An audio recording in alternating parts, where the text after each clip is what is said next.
আসসালামু আলাইকুম। আজকে আমি আপনাদের সাথে শেয়ার করব 1.5 পাউন্ডের একটা ভ্যানিলা ফ্লেভারের কেকের রেসিপি। আশা করছি ভিডিওটা আপনাদের ভালো লাগবে। চলুন তাহলে কথা না বাড়ি মূল রেসিপিতে যাওয়া যাক। আমি এখানে একটা শুকনো চালনিতে নিয়ে নিচ্ছি 1 কাপ পরিমাণ ময়দা। 1 কাপ ময়দা থেকে 1.5 টেবিল চামচ পরিমাণ ময়দা আমি উঠিয়ে নিচ্ছি। প্যাকেট ময়দা বা আটা নেওয়ার চেষ্টা করবেন। খোলা আটা বা ময়দা কোনোটাই নেওয়া যাবে না। আর নিয়েছি 1.5 টেবিল চা চামচ কর্নফ্লাওয়ার,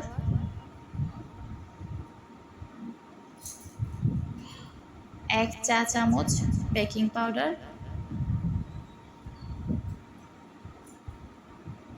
হাফ চা চামচ বেকিং সোডা, 1 চিমটি পরিমাণ লবণ। যারা লবণ খেতে চান না লবণটা বাদ দিতে পারেন। এবার আমি শুকনো উপকরণগুলোকে চেলে নিচ্ছি।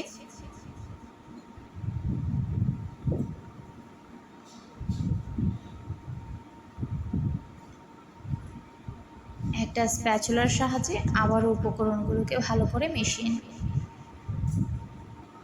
এক পাশে ঢেকে রেখে দিচ্ছি মিশ্রণগুলোকে। এবার একটা শুকনো পাত্র নিয়ে নিয়েছি রুম টেম্পারেচারে থাকা 3টে ডিম। ডিম যদি ফ্রিজে থাকে তাহলে অন্তত 1 ঘন্টা আগে নামিয়ে রাখবেন, এতে করে ডিমগুলো রুম টেম্পারেচারে চলে আসবে।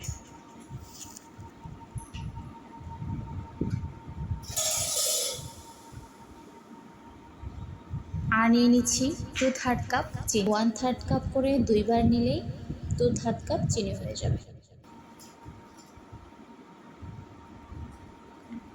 এবার একটা ইলেকট্রিক বিটারের সাহায্যে প্রথমে লো স্পিডে বিট করে নেব 1 থেকে 1.5 মিনিটের মতো।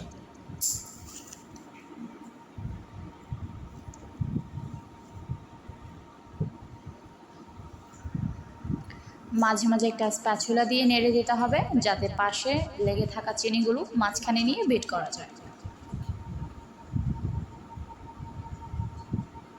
এরপর মিডিয়াম স্পিডে বিট করে নেব 4 থেকে 5 মিনিটের মতো।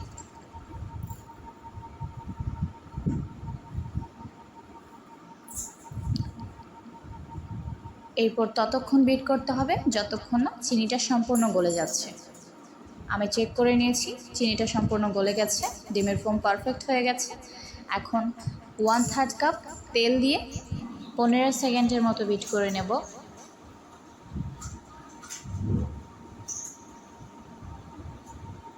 আর দিয়ে দিচ্ছি 1 চা চামচ ভ্যানিলা এসেন্স।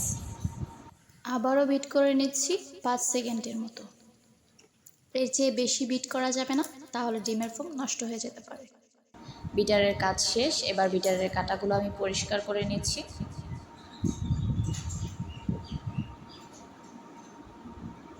এবার আগে থেকে চেলে রাখা শুকনো উপকরণগুলোকে আমি 2 ধাপে মিশিয়ে নেব।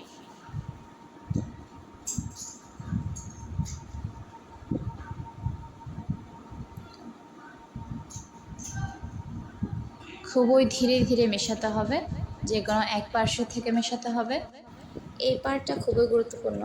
অনেকেই দেখা যায় ডিমের ফোমটা পারফেক্ট হওয়ার পরেও শুকনো উপকরণগুলোকে মেশানোর সময় ডিমের ফোমটা নষ্ট করে ফেলে, আর যার ফলে কেক পারফেক্ট হয় না। তাই খেয়াল রাখতে হবে সব পাশ থেকে যেন উলটপালট করে না মেশানো, খুবই আলতো হাতে মেশাতে হবে। আপনারা স্কিনে নিশ্চয়ই লক্ষ্য করতে পারছেন আমি কিভাবে মেশাচ্ছি।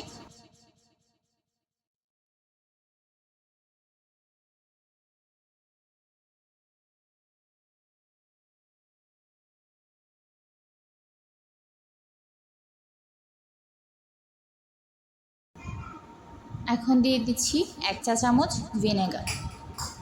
ভিনেগারটা দেওয়া হয় বেকিং সোডাকে অ্যাক্টিভ করার জন্য, আর বেকিং সোডা অ্যাক্টিভ হলে কেকটা যতটুকু ফোলে ততটুকুই থাকে, চুপসে যায় না।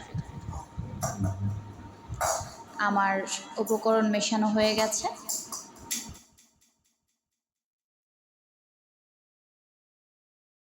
আমি এখানে একটা 7 ইঞ্চের মোল্ড নিয়েছি।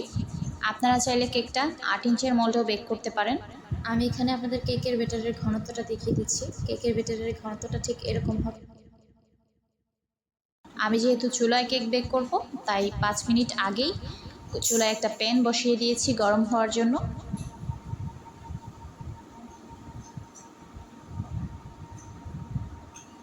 সম্পূর্ণ ব্যাটারটা আমি মোল্ডে ঢেলে দিয়েছি।